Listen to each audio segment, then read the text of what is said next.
muchas gracias por la invitación. Para mí, de verdad, es un honor participar en las actividades del instituto. Y bueno, muy significativo también, porque como aquí ya se ha dicho, y afortunadamente por las dos intervenciones que me precedieron, yo creo que sintetizan varias cosas que quería decir. Eh, y evidencian el largo rol que ha tenido el Instituto de Igualdad, bueno, y el socialismo chileno en la reivindicación por una constitución democrática o un constitucionalismo democrático. Y para mí es significativo, les decía, porque recuerdo cuando era estudiante de Derecho en la universidad, y participaba en las actividades, las primeras actividades que hacía, bueno, no sé si las primeras, pero eran, digamos, cuando yo me involucré a colaborar con el instituto, eh, eh, a propósito del cambio constitucional, éramos un puñado de gente que nos juntábamos a discutir y a hablar de estos temas. Eh, y claro, ver hoy en día que algo que veíamos tan lejano, cercano a lo imposible que se está haciendo realidad, es, digamos, bien significativo e incluso emotivo cuando fue ese bello día cuando ganamos en el plebiscito. Bueno, como les decía, afortunadamente varias de las cosas que pensaba compartir con ustedes ya han sido mencionadas, así que me voy a centrar quizás solamente en algunos puntos. Me gustaría que quedase claro de mi presentación o de mi exposición dos grandes ideas o puntos que quisiera yo relevar como desafíos para el mundo socialista en el proceso constituyente que hoy estamos viviendo. Lo primero, eh, en entender o transmitirle, eh, eh, no sé si necesariamente de otra forma, pero cómo comprender lo constitucional de una constitución. Yo creo que parte importante del problema que hemos tenido en las últimas décadas es relegar o entender que la constitución es meramente un texto, un papel que se cambia, una cuestión de los abogados, digamos, y no un pacto político que se le atribuye, por cierto, a un texto, pero que constituye, por eso el nombre constitución, constituye políticamente una comunidad política. Eso es lo constitucional de una constitución, digamos, y por lo mismo que tiene el rol jurídico que se le atribuye de ser importante, invalidar incluso leyes, pero nosotros hemos tenido curiosamente la alienación de tenemos un texto que hacía todo lo que hacen las constituciones sin ser materialmente, podríamos decir, o en su fundamento, una real constitución. Con eso uno. Y dos, si uno lo mira así, el desafío no solo, que acá se ha dicho, con envergadura histórica, por cierto, no solo se inicia ahora que se abrió el proceso constituyente luego del triunfo en el plebiscito, sino que creo se proyecta y va a ser el gran desafío de esta generación. O sea, el día en el cual aparezca en el diario oficial, si bueno, todo sale bien y podemos llevar adelante, impulsar este proceso constituyente de una forma exitosa y se publica en el diario oficial una nueva constitución que empiece a regir en nuestro país, el desafío no se acaba ese día, sino que yo diría parte importante del desafío más complejo inicia ese mismo día. Bueno, si soy capaz de transmitirle esas dos ideas, yo creo que podré sentirme satisfecho de mi intervención el día de hoy. Bien, como les decía, las constituciones no son solo un texto. Por cierto, se reflejan en un texto. Hay países que ni siquiera tienen las constituciones en un papel, digamos. Para nosotros sí las tenemos, las hemos tenido en un papel. Las constituciones son, por cierto, eso, pero antes que eso, son un pacto político. Y es un pacto político en el cual se constituye una comunidad política, todos concurren a ella, y como constituye a la comunidad política, por eso se le da el valor jurídico que tiene. Por eso se entiende que es la norma jurídica más importante, pero se le da ese valor porque tiene el valor político que tiene. Nosotros hemos tenido, como les decía al inicio, la alienación, si se me permite la expresión, de creer que era al revés, digamos. O sea, teníamos una constitución texto, papel, papel, que cumplía y operaba con todas esas características, pero sin tener ese sustento político. Ahora, esto que digamos es un papel, no puede leer un texto. Y es importante diferenciarlo de esto, del papel, de la práctica. Un papel nunca habla por sí mismo. O sea, esto yo creo que es un problema que a veces tenemos los abogados de ser un tanto formalistas. Nuestra cultura jurídica es así. Un papel no manda a nadie a la cárcel, un papel no prohíbe nada, no impide que alguien lo mate. El día de mañana, o sea, por ejemplo, la Constitución francesa, una constitución breve. O sea, nosotros podríamos copiar textual esto, y el día que aparezca en el diario oficial, Chile no va a ser Francia, digamos.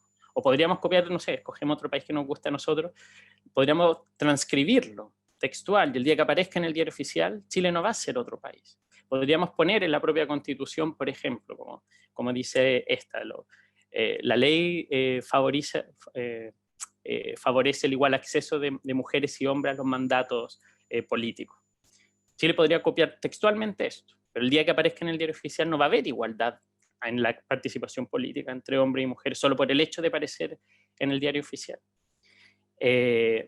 Sino porque como esto es solo un papel, alguien tiene que atribuirle significado, ¿no es cierto? Alguien tiene que atribuirle operatividad. Y eso es una sociedad, digamos, en la sociedad operan los textos. Y eso es lo importante de lo que ahora está sucediendo. No solo vamos a cambiar el papel, sino que lo que vamos a cambiar es toda la práctica política constitucional chilena. Y para que eso sea así, es tan importante lo que diga, o mejor dicho, más importante que lo que diga, lo que entendemos que dice ese acuerdo que vamos a redactar. Y para que eso sea distinto a como ha venido siendo antes, el proceso es fundamental.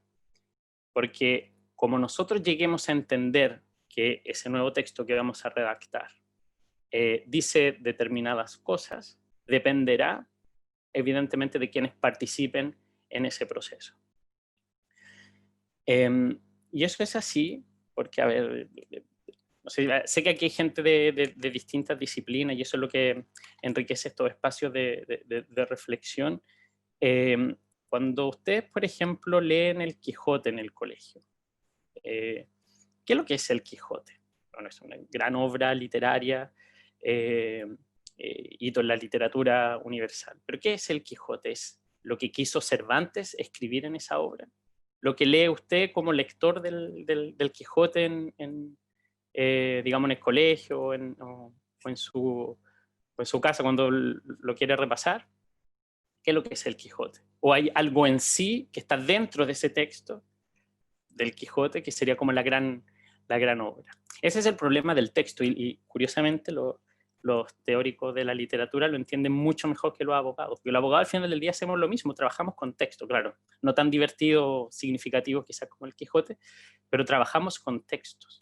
Y el problema es que a veces fetichizamos el texto, de creer que esto es algo en sí, un objeto, que hay algo acá dentro que solo alguien puede extraerlo de forma objetiva, incluso algunos científica, extraerlo, y ese algo en sí, digamos, es el texto. Pero si uno se deshace de esa idea, de esa idealización del texto, de esa fetichización del texto, evidencia, y esta es toda lo que les quiero, o sea, la diferencia que quiero marcar, evidencia que lo que se dice de un texto es una práctica. Bueno, da lugar a una específica práctica jurídica y es lo que hacen los abogados. Los abogados discuten, no, este texto dice A, este texto dice B, este texto dice C. Bueno, luego llega alguien y dice, se zanja, bueno, y eso es el juez. Cuando es la Constitución es el juez constitucional, que puede ser la Corte Suprema, el Tribunal Constitucional, ya en su momento se verá, o el propio Senado cuando aspira. Porque no es digamos, no hay algo en sí dentro de un texto, sino que, digamos, es alguien quien se lo atribuye. Entonces, si ese es alguien que se lo atribuye, esto es problemático cuando se trata de algo tan significativo, tan políticamente significativo como es la Constitución. ¿Quién atribuye entonces ese significado del texto? Y ahí creo es importante, entonces podemos decir, si me permite otra expresión, de construir quizás la visión general, porque cuando ustedes leen, por ejemplo, una opinión de un abogado, de un constitucionalista, siempre dice la Constitución dice que la Constitución establece tal o cual cosa, como si hubiese una esencia dentro de la Constitución, dentro de ese texto. Bueno, lo mismo se puede decir de las leyes, de cualquier texto jurídico, pero cuando es la Constitución es más problemático. Pero en realidad lo que ahí acontece es que alguien, el constitucionalista, el abogado, está construyendo un discurso que atribuye a determinado texto. Bueno, y va a haber otro constitucionalista que dirá lo mismo. Bueno, ¿cómo se constituye toda esa práctica? Bueno, porque está dentro de una determinada sociedad en un momento histórico determinado. Y uno si lo mira los procesos históricos, y no es necesario ir a otros países, en nuestro caso es evidente, esto va evolucionando, y va evolucionando de conformidad a las propias, digamos, de cómo se va resolviendo la propia conflictividad política dentro de una sociedad. Entonces, si eso es así, ¿qué rol le cabe entonces a la ciudadanía? Y ahí es donde yo les quiero plantear un punto que para mí es importante que los socialistas tengamos presente. Y es que al texto y a las ideas que creamos atribuirles al texto, va a ser importante que surjan, que se construyan discursos no solo que estén encapsulados entre los abogados, entre los constitucionalistas, sino que también desde la ciudadanía, desde abajo. Es lo que Zizek llama la lucha por el abstracto. O sea, cuando una constitución, puede ser la que algún día, el día de mañana tengamos, diga, por ejemplo, todas las personas nacen libres e iguales en dignidad y derecho, como parte de la constitución actual, y bueno, eso viene de la Declaración de Derechos Humanos de la ONU. Cuando dice una constitución algo así, todos los hombres, todas las personas nacen libres, iguales en dignidad y derecho. Si usted es alguien conservador o de derechas, de seguro leerá la igualdad como algo, digamos, meramente formal. Es decir, igualdad ante la ley, o lo que decía Marx, esta crítica, la igualdad de todo de irse o no a vivir debajo de un puente. Bueno, no sé si era Marx, pero desde el mundo marxista se da siempre ese ejemplo. Que es una igualdad meramente formal. Pero si un socialista ve y lee la igualdad, lo leerá evidentemente de otra manera, de una manera más sustantiva, de una manera que sea, podemos decir, real en la cotidianidad de la ciudadanía. Pero bueno, esta evidentemente van a ser las visiones que pueden estar en conflicto a propósito de un texto. ¿Cómo hacemos entonces que nuestras visiones puedan ser más incidentes o relevantes como se entiende una constitución? Bueno, ahí es donde se plantea precisamente la lucha por ese abstracto, que es esta idea abstracta de igualdad. Seguro así nuestra nueva constitución va a ser una constitución como todas las constituciones, de consenso entre gente que piensa distinto. Se va a abrir ahí también una lucha sobre cómo atribuirle sentido o contenido a ese nuevo texto. Y ahí creo a lo menos hay dos roles distintos. Uno para quienes nos dedicamos a estudiar el derecho y los abogados en general, de habilitar o de ser capaces también de construir discursos que puedan ser contrahegemónicos a las visiones que se intenten imponer por los sectores más dominantes, de nuestra sociedad. Pero el rol clave, creo, será de la ciudadanía de apropiarse del texto. De que, bueno, y un buen ejemplo de esto ha sido la idea de dignidad. Bueno, pero terminar luego con eso. Ha habido una apropiación por parte de la ciudadanía de una idea, bueno, que da lugar a muchas discusiones, pero de una idea que le ha dado una potencia política fundamental. Yo creo que va a ser una idea que va a marcar nuestra futura práctica constitucional de forma, yo creo, decisiva.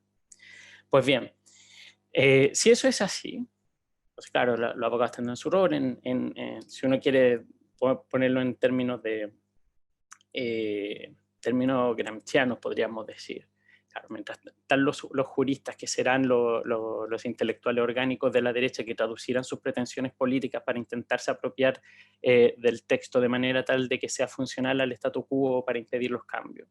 También va a ser necesario que existan visiones o intelectuales contrahegemónicos capaces de construir discursos que puedan servir de canalización a las pretensiones transformadoras o reformistas o ciudadanas. Pero para que eso así acontezca va a ser necesario también una apropiación por parte de la ciudadanía. Es decir, que este proceso constitucional no lleve a que la gente crea, o sea, de que nosotros creamos de que ya lo logramos, se aprueba la nueva constitución y nos volvemos a la casa. No, aquí todo recién parte, recién comienza, y ahí va a ser necesario volver, o sea, mantener esta participación, esta incidencia ciudadana que ha habido hoy. Y ese yo creo que es el gran desafío socialista, cómo mantener esa potencia ciudadana, esa potencia popular genuinamente, que se ha apropiado de lo constituyente en nuestro país.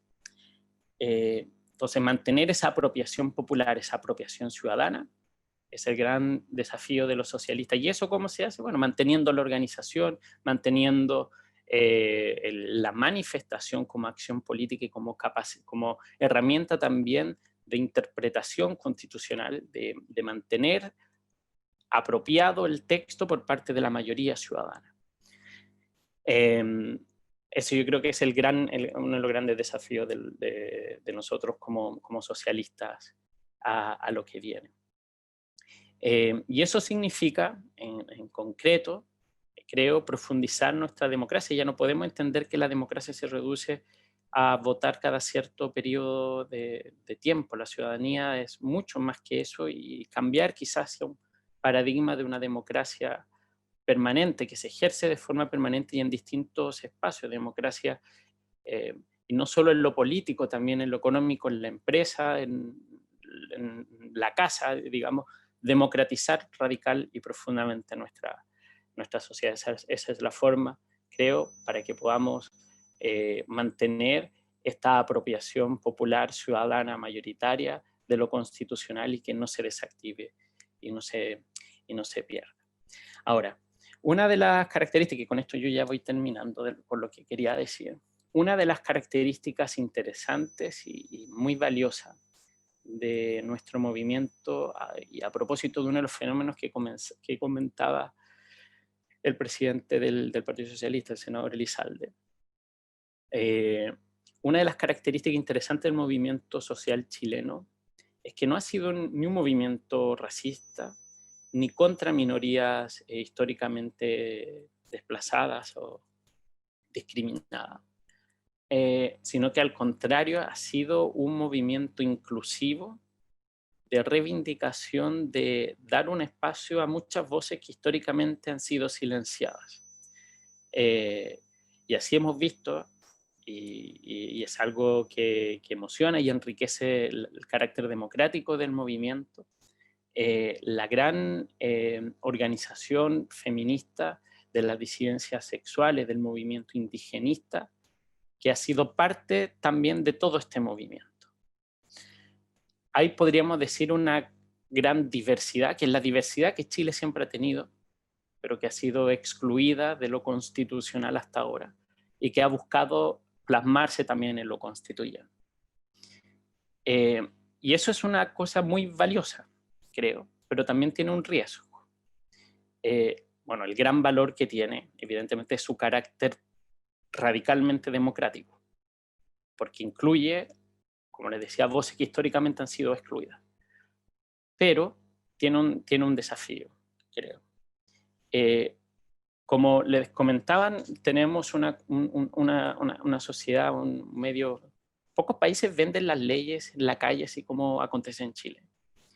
Y eso, creo, es por esa fetichización quizás del texto, de que si que la ley tanto no dice tal o cual cosa, entonces no. O mi reivindicación toda es que tal texto diga tal o cual cosa. Pero como les decía a un comienzo, el texto es solo un texto, es papel. Lo relevante es quién le atribuye significado, valor a ese papel y lo hace práctica social real. Entonces, uno de los riesgos que veo a propósito de esa fetichización del texto en nuestro medio es que, por ejemplo, si es que ciertos grupos no ven determinada expresión en la Constitución, exista la tensión a creer que no han logrado nada o que ya el proceso deviene ilegítimo. Entre paréntesis, entre las discusiones de la, digamos, de la corriente, de las corrientes o tradición crítica o que se remontan al marxismo, es la crítica que se le hace a las llamadas políticas de la identidad. Y hago un paréntesis, hay un libro que recomiendo mucho, sé que está traducido, si no me equivoco, por la editorial Siglo XXI, que se llama Hemisferio Izquierda, de un sociólogo francés que se llama, bueno, después se lo puedo poner aquí en el chat para que lo busquen. Y ahí, bueno, explica en parte esto, y bueno, y sirve como panorama general de los grandes pensadores de la izquierda de las últimas décadas. Bueno, entonces, el riesgo de mirarlo desde el punto de vista solo de las identidades es que perdamos esa capacidad de agencia colectiva que ha generado la sociedad chilena, de una agencia colectiva inclusiva, democratizadora, de incluir las voces históricamente silenciadas. Para ser más explícito, o sea, que si es que el artículo primero, no se dice, Chile es una república democrática, por ejemplo, una república democrática y social, no dice, por ejemplo, Chile es una república paritaria, o no es una república indigenista, o no es una república antipatriarcal. Algunos digan, bueno, entonces no es una constitución legítima, esto no me representa. Entonces, y ese es el desafío que creo que tenemos ahora en parte nosotros como izquierda, es cómo constituir la unidad de toda esa rica diversidad. Unidad en capacidad de agencia colectiva, de instaurar la nueva práctica en la cual todas estas voces que hoy en día las escuchamos y que queremos que estén incluidas, sigan estando en la nueva práctica constitucional. ¿Y cómo construimos algo, alguna idea que sea capaz de generar esa unidad de la diversidad? Bueno, obviamente yo no me atrevería a decir que tengo la respuesta, evidentemente, pero sí tengo la intuición que podría ser, y espero que así sea, que es algo que le he dado vuelta harto últimamente, la idea de república social o de Estado social. Honestamente me da igual si dice república social, Estado democrático social de derecho, pero lo que me interesa, o sea, lo que me interesaría, y lo digo aquí como ciudadano, lo que sí me interesaría es que se entienda que esa idea significa, uno, dejar de lado, abandonar la práctica de un Estado neoliberal y de una democracia excluyente, y que significa el compromiso de nosotros como sociedad y de nuestra institucionalidad que vamos a crear o relegitimar a través de la nueva Constitución, un compromiso de forma progresiva y permanente de erradicar todos aquellos obstáculos que de hecho excluyen, silencian, empobrecen la democracia. Es decir, que a esa idea, sea república social, sea Estado social, todos, tanto el movimiento feminista, el movimiento indigenista, los socialistas, el sindicalismo, la disidencia sexual, vean en esa cláusula, en esa idea, su inclusión en la Constitución, que sea la unidad de toda esta rica diversidad y que sea a su vez el entendimiento que se abandone esa democracia excluyente y se inicie una democracia incluyente de toda esta rica diversidad, que es Chile al final del día, lo que siempre Chile ha sido, digamos. Muy bien. Solo ahora para finalizar, si uno mira esto así, creo, a lo menos a mí me resulta evidente. Claro, tenemos el desafío de que el proceso constituyente que está en marcha resulte y tengamos una nueva constitución y tengamos un papel, digamos. Pero una vez tenido el papel, bueno, o el soporte, porque lo podemos también bajar por internet. Una vez que tengamos el papel, el desafío recién comienza, digamos, en cómo logramos construir una práctica en la cual eso que acordamos se materialice y sea algo vivido en la cotidianidad por la ciudadanía. En definitiva, es, creo, el desafío histórico que le toca a esta generación, y digo, bueno, generación pensando en todos los que ahora estamos vivos, con las distintas experiencias históricas, individuales, vivenciales que tengamos. Bueno, eso era lo que yo le quería transmitir. En definitiva, que el texto es importante, pero es importante porque nosotros le atribuimos ser importante. ¿Y qué es lo que nosotros entendamos ser lo importante del texto? Lo es todo. Es decir, mi intento de desfetichizar el texto. Y dos, el importante desafío que como socialistas tenemos de radicalizar la democracia, de mantener digamos, esta potencialidad profundamente democrática del movimiento social chileno del último año. Así que, bueno, muchas gracias por la invitación, pero esto ya sirva para una conversación con todos los que ahora están acompañándonos. Así que muchas gracias.